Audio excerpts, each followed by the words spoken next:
Welcome to Season 3, Episode 6 of the Southerners Podcast, Teach Talks, where you get to know more about your teachers. I'm Lily Wu. And I'm Sarah Sun. And in this episode, we interviewed Mr. Cioffi, a science teacher here at Grand South High.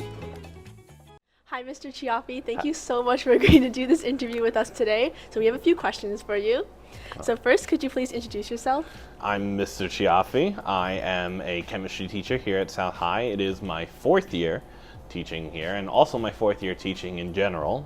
This is actually my first place teaching. I was hired here right out of college. I was very fortunate. It was also a bit of a chaotic time because this was right at the height of the pandemic. So I think everybody was a little uncertain of what the future looked like, but it was a right place, right time kind of situation for me, and I've done my best to make the most of it.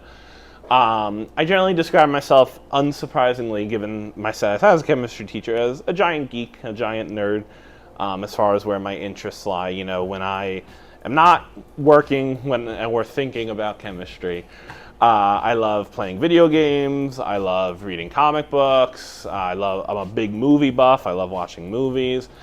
A lot of kind of solitary things. I've just always been that way, I think. In part because when I'm around people, I'm very extroverted. I expend a lot of social energy, especially now on my day-to-day as my job as a teacher. So I feel like then when I'm done and when I'm by myself, I really like doing things that are just my own thing, kind of living up in my own head kind of situation. So what made you want to become a teacher in the first place, fresh out of college? So my career path began actually as wanting to be a forensic scientist. When I was in high school, I took a college forensics course that I really loved, and I was like, oh, this is great. I can kind of help people while also engaging with something that I enjoy. And I feel like that was always my ambition, was I want to do something that I enjoy, that I can also contribute positively to the lives of other people while doing it. And so I started with that, but then as soon as I started in college, so for those who don't know, which is probably most people listening to this, if you're going to be a forensic scientist, you usually do a bachelor's degree in chemistry first, and then you do a master's degree in forensic science. So I went to Stony Brook University to do a bachelor's in chemistry. Very quickly realized that I actually really enjoyed the chemistry itself, and I found it more interesting than the forensic science that I had learned. So I was like, all right, instead of doing forensic science, let's do chemistry and let's be a professor. So that way I can teach and I can also do research and contribute to the field. And so again, you get back to that idea of wanting to do what I enjoy while also hopefully making life better for other people too. And that was a goal for a while. And then the opportunity came up of, hey, we have this combined bachelor's degree, master's degree program where you just do an extra year of school, and then you get a master's degree in chemistry, and you also get a certification to be a high school teacher in chemistry. And I was like, you know what? Professor jobs aren't the easiest thing to come by, so let me go get that certification. I think it'll be a good backup just in case that doesn't work out. That's what I did. But then, as it would happen, once I actually started doing the teaching courses that you had to take as a part of that, and I started immersing myself more in that world, and I really started thinking more about what I really wanted to get out of being an educator. I realized I cared a lot more about making the connections with students and having more of a direct impact on them, that for as much as I enjoy the scientific research, it really wasn't where my passion lied. My passion really was in the teaching.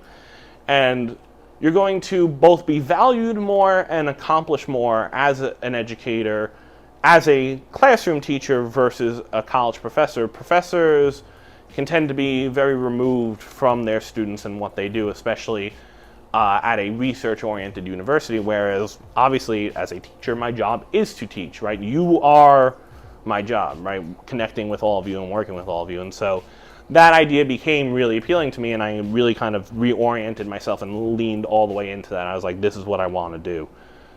So why did you choose to come to Great Neck specifically, and what is your favorite class to teach here? I was shocked when I heard back from them because I thought not in a million years would they want me, a fresh out of school guy. But Great Neck, when I applied here, I was like, this is my kind of pie in the sky. This is my ideal place to be, because I knew how motivated and how capable the students were. I knew that science was something that was taken seriously here and was respected. I knew they have their phenomenal research program that they have here. And to me, I really wanted to find a school with a strong science background and with a strong research program because, I mentioned that part of wanting to be a professor was getting to do research, and if I'm not going to get to do my own research, then the next best thing is at least getting to pass whatever lessons and wisdom I gained from my experiences doing that in college to my students here.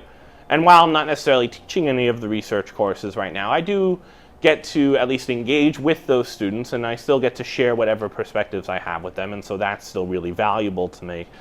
And then, just look around us. Like, we are surrounded by kids who take all this seriously. We have access to all the resources that we need and everything that we could possibly ask for to do the best work that we possibly can. So, a better question is really, why wouldn't I want to work here? And I've yet to really find an answer, and I'm not really looking for an answer to that question, because the last 4 years have been fantastic for me. I know earlier I asked what's your favorite class Yes. you like teaching? Yes. I knew I was forgetting about something, but I couldn't remember what I was forgetting about. So, so far I've only taught chemistry, Regents and honors. And I would say I like them equally. I think honors can be fun because I get to go a little deeper into the chemistry. I get to do some of the more advanced stuff. But no, both classes are great. I think they both have good energy. The Regents class especially can have a lot of really good energy. There can be a little more enthusiasm there sometimes. I anticipate eventually, I don't have the certification for it yet, but in the near future I plan to also get my physics certification, so I would be allowed to teach physics as well, and so then I anticipate I would probably be teaching a balance of chemistry and physics, and so that also excites me because when I first started, I really just wanted to do chemistry because that was my comfort zone, right? That was what I was used to doing, but now that I'm more experienced and I have more confidence in my ability to teach, I've really come around to the idea of having a little bit more variety in my day by getting to teach different subjects and kind of flex different muscles, because I was always the math whiz in school. I was always the math-oriented kid. And chemistry doesn't have that much math in it, and the math that is there is relatively simple math. And don't get me wrong, for anyone who has trouble with it, no judgment here, but just like, I've done more layers of complex math than, what we necessarily do in chemistry. And so physics appeals to me in that regard because it feels like I'll get to engage with that part of me that almost feels like it's been laying dormant for a few years now. I really can't pick a favorite because I lean towards saying one, but then I can think of groups from the other where I'm like, oh, they were such a fun class. I loved getting to work with them, or, and so it's just like, I don't know. I'm happy just getting to work with everybody here. It really is the case for me. That is so amazing. I don't think a lot of people actually know that you've only been teaching here for like 4 years because you started during the pandemic, especially a lot of the current like juniors and like sophomores. Me personally, I thought you've always taught here for a long time for some reason, because you're just like so like naturally like close with all the students and close with all the teachers. You're such a sociable person, so I think that's amazing that you've only been here for 4 years and you really love it. Thank you. I really appreciate that. Yeah, and any other pastimes or hobbies? Yeah, well, as far as what just occupies the most time for me, it really is the video games. And my students are always disappointing because they're always like, oh, do you play Valorant or do you play like Fortnite or whatever? And I'm like, I really just play single player things because, like I said, I really just kind of like to be in my own bubble when I'm not doing things. And they're always like, okay. Or then they'll try and ask me to play something and I'll be like, no. Boundaries, students, teacher, no.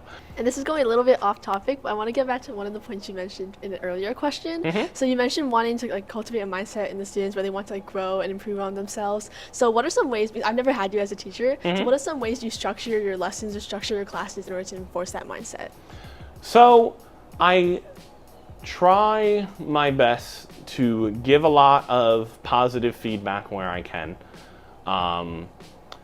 Within chemistry itself, it can be a little tricky because a lot of things in chemistry are binary. They're either right or they're wrong, right? And there isn't as much room for interpretation. But one thing I do a lot of is a lot of writing, whether it's in labs or on tests. And it definitely drives students crazy because it's harder. Yes. But it is also a really good mechanism for giving feedback, and it allows for a lot more nuance in terms of what I can convey to students. Talking about being able to engage in effective argument and use evidence and design solutions. These are all skills that matter outside of the context of chemistry. So we view them through the context of chemistry because it's a chemistry class. But these are all things that we all try to promote in our classes. And I say all, as in, the other science teachers as well. This is not just my attitude, it's theirs as well. And I think in that regard, the pushing there for growth can extend into every class, and even just outside of that, of holding yourself to a higher standard and having certain standards and certain baselines for what you expect when you engage with other people and you try to have intellectual discussions. And this one is less controversial. Students are usually pretty happy with this one. I also let them do test corrections where I give them back 25% of the points that they lose on a test. But they can't just tell me what the right answer is. They also have to give me a written explanation for why that's the correct answer. And that is also to promote learning from your mistakes and showing me growth. Not just, do you ask me a question about it in class and I explain to you how to do it and that's it. But no, you have to actually pen to paper show me that you have a better understanding here. Because typically the questions that students get wrong are usually the more complex and the more layered questions. So again, that goes back to the idea of cultivating these higher order thinking skills, is what we call them in the teacher world. That gives me an additional opportunity to promote those and to push those and to get students thinking about those. So at least off the top of my head, that's kind of my perspective on it. And one final question, what is the best thing about being a teacher? As cliche as it sounds, and I'm sure you've heard this before, it really is the relationships with the students. I know this year especially so far in my time teaching, it's the greatest number of students that I got to know well, because in my first year was the hybrid year, so there were a lot of those students I sadly didn't get to know as well. So this year's the first year I'm really feeling it, where it's hard not to get emotional when I start thinking about a lot of them graduating and going off to college, and how much I'm going to miss them. Whether it's just little things of just hellos that you get on a daily basis, or just when I actually get to touch base with them and have conversations about anything, whether it's serious things or silly things. That's what makes this makes it more than a job for me. It makes it a calling and a profession, and something I want to make a career out of. And I'm not just looking for, what's the next step I can take and move past it. It's like, this isn't something I'm looking to move past. I want this to be my home and to keep fostering those relationships with the students, because I really do think the world of all of you. And, I think so much more about you than I probably even need to, where, I'll know that students will be stressing about something and then I'll be stressing about it when I'm at home.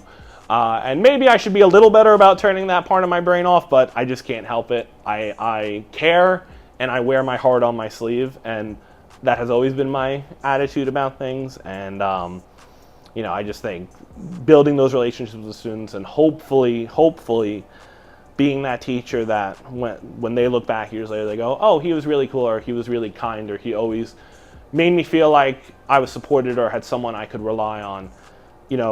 It's my hope that I can be that person for students. I would never claim that I am, because that's not a judgment for me to make, that's a judgment for all of you to make, but I hope that that's the person I can be for students.